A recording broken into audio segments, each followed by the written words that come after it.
I know there are other fights happening this month, but I'm declaring the whole of July as Manchester MMA Month, and Wigan is close enough. In next week's beginner series, I'm giving a very brief history lesson around MMA in Manchester/the UK. But the headline is, we've been a little bit slow to catch on. Not Tommy Aspinall though.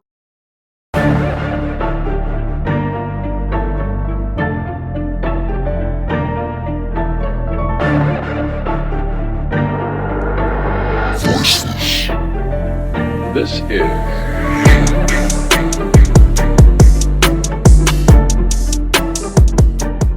He's been fighting since he was 7.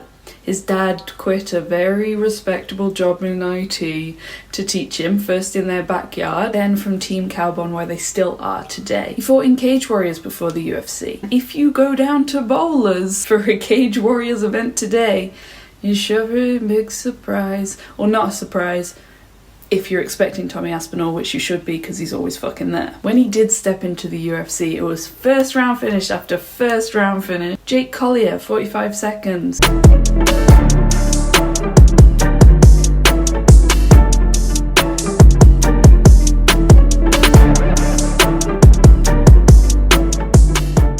Old Al, 95 seconds.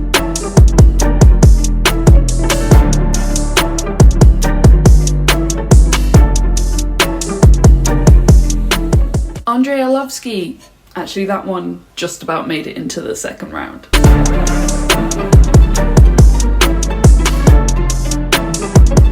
But then Spivak, round 1.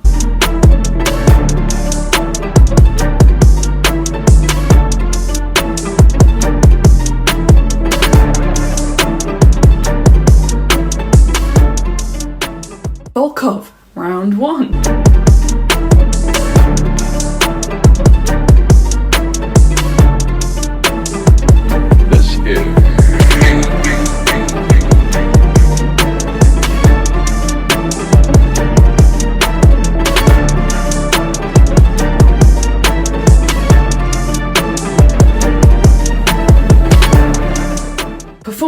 Performance of the night, you get the picture. We know he's got the jits. You can get something from the pharmacy for that, Tom. But he's thinking of the fans when he focuses on his fists. He's got a lot of boxing in his background, training partner for Tyson Fury, blah blah blah blah blah, and displays incredible precision and power. He's so damn fast, agile and athletic, especially for the division. But every story needs a villain, and for Tommy, it was his own knee.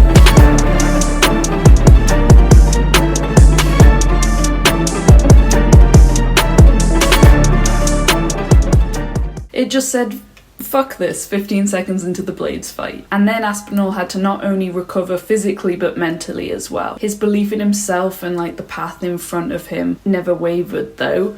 It just became more of a driving force. After almost exactly a year, he was back in the same building where the incident happened, in the octagon, against, let's face it, an ease you back in fighter in Marcin Tybura. I said it, and I'd say it again. And Tommy eased his fists into Marcin's face in 73 seconds.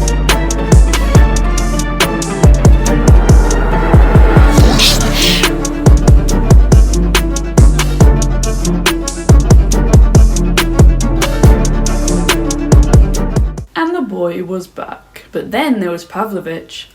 Taken on short notice, the Russian wrecking ball was definitely not an easy fight. But this was for the interim belt, baby girl. You gotta take those chances when they present themselves. In true Tommy style, he made light work of the heavy-handed hill of man ham.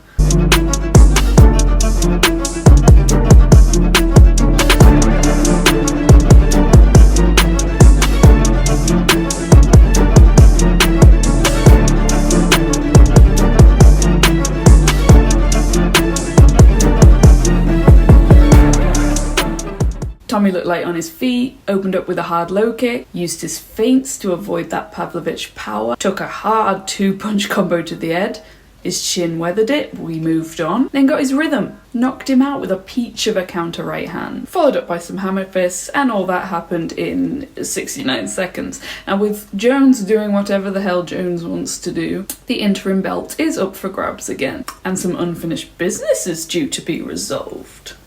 Aspinall, Blaydes, 2. UFC 304. This is a good matchup. A good matchup before is a good matchup now. For all Aspinall's BJJ background, Curtis, probably the best grappler in the heavyweight division. But he's been knocked out before. But he's been knocking guys out recently.